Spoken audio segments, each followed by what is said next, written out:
আজ তোমাদের সাথে শেয়ার করছি খাসির মাংসের সাথে এঁচোড়ের তরকারি। সবসময় খাসির মাংস পাওয়া সম্ভব নয় বা খাওয়াও ভালো না, তাই এঁচোড়টা এইভাবেই রান্না করি আমি, কোনো আলাদা প্রসেসিং নয়। তো চলো দেখে নাও। কড়াই এটা আমি প্রেসার কুকারে রান্না করব।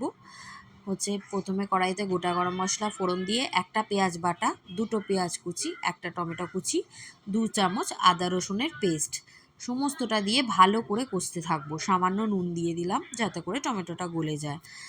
দিয়ে দেবো ঝাল মতো লঙ্কার গুঁড়ো 1 চামচ, লঙ্কার গুঁড়ো, হলুদের গুঁড়ো 1/2 চামচ, 1 চামচ ধনে গুঁড়ো, 1 চামচ জিরে গুঁড়ো দিয়ে ভালো করে কষিয়ে নিলাম। মশলা দিয়ে সুন্দর গন্ধ বেরোলে দিয়ে দেব হালকা ভাপানো এঁচোড়টা। এঁচোড়ে যেহেতু আঠা থাকে তাই আমি একটু ভাপিয়ে নিই, নাহলে গরম জলে দিয়ে রাখি। দিয়ে দেবো ভেজে রাখা আলু, গরম মশলা গুঁড়ো আর টক দই দিতে ভুলো না। টক দই দিয়ে ভালো করে কষিয়ে 2টো সিটি দিলেই আমাদের এঁচোড়ের তরকারি রেডি। লাল লাল ঝাল ঝাল ধনেপাতা দিয়ে গরম ভাতে রুটির সাথে পরিবেশন করুক। আর আমাকে সাবস্ক্রাইব করুন, ভুলবেন না।